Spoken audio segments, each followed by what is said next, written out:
Normalcy has resumed in Kawangware Area 56 following violent confrontation between two rival youth groups that led to kiosks and some residential areas being torched.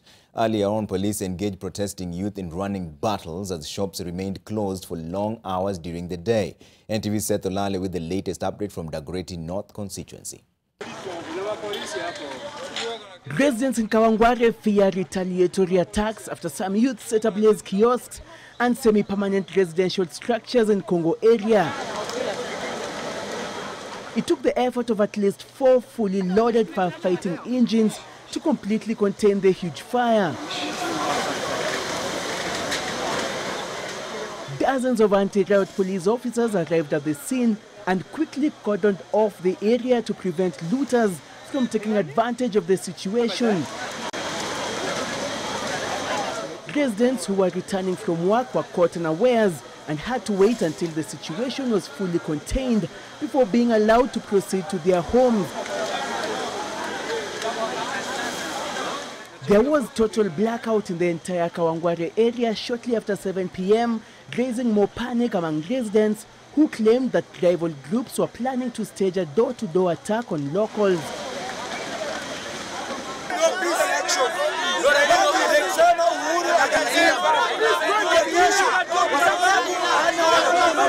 There were claims that a rival group was planning to attack a nearby open-air market during the night but was prevented by GSU officers who kept vigil in the area.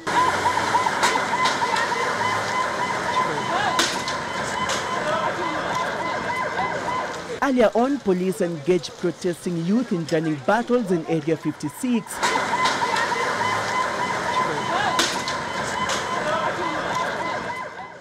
Well, our very own Seth Olale is still following events in Kawangware and is joining me live from there right now. Seth, what's the latest from where you are? The latest is, Trevor, that smoke is still coming out from what is now the aftermath of last evening's huge fire that was witnessed here in Congo area of Kawangware. And this is just what's coming up now, what the residents here are now coming to terms with, because entirely property was damaged over here following last evening's huge fire that was managed to be contained by firefighter officials from Nairobi County. And residents here are just coming to terms with this. And clearly it's not, the mood here is still tense, but normal. We can see normalcy is starting to return to this area, which by yesterday noon was a no-go zone because a section of protesters were engaging police officers earlier on before we heard that there were two rival groups that started to engaging each other last evening, and this is now the aftermath of that. But even to explain that further, we have the Nairobi Region Commissioner here with me, Mr. Bernard. And Bernard, thank you so much for coming over for this interview. If you just tell us what exactly happened that led to what we've just seen. Thank you very much. This is a very unfortunate incident where criminals, we will no longer say this is politics war, this is criminals. If it is politics, people vote and go home. So this is criminal, planned, well executed, it was unintended to achieve a certain purpose. Commissioner, there has been reports that two rivals groups are engaging each other, and why can't this group be dispersed, and why are they being allowed, to act in such freedom? I think they were dispersed. That's why you can see so many other properties has not been destroyed. So the two groups, the one group trying to protect their own properties, and another group trying to ban or to cause mayhem here. So there are two groups, and the police were there throughout, vigil 24/7, to ensure that, one, there's not death between the two groups as a clash, and of course to protect the properties here. Are there arrests that have been made so far? Yeah, I have to confirm that, but they are arrests, and those ones arrested will appear before court on Monday. Yes. There's still panic and tension in this area. What can you assure residents that their security is guaranteed in the coming days? Yeah, we understand. It was understand that there are, of course, tension. We also have problems of alarming social media, people sending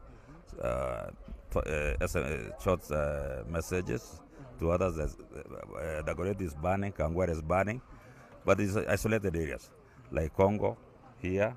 We have problems of marauding youth, of course, yes, and we want to assure the people that this is unfortunate, very unfortunate incident, and it's heinous, actually it's heinous, but we treat it as crime. Yeah, it's not something else, because banning properties like these, M-Pesa, shops, hotel residences, hardwires, intended, it is deliberate. And we have information that the confrontation started right on the election day on Thursday. So far, has any death been reported to your office? No death, related to elections has been reported to this office, to our offices, yes. Okay. Yeah. Thank you so much. Like I told you earlier on, residents are still coming to terms with the aftermath of yesterday's huge fire here in Congo area of Kawangware. And remember, before that, earlier on, we had a section of protesters engaging the police in running battles. The security agencies here are assuring residents that their lives are secure, even as, what the normalcy start to return slowly in this part of the capital. And right now I'll be giving you more updates in regards to the situation in Kawangware, but I hand you over to Andrew Ochieng, who is in Siaya County.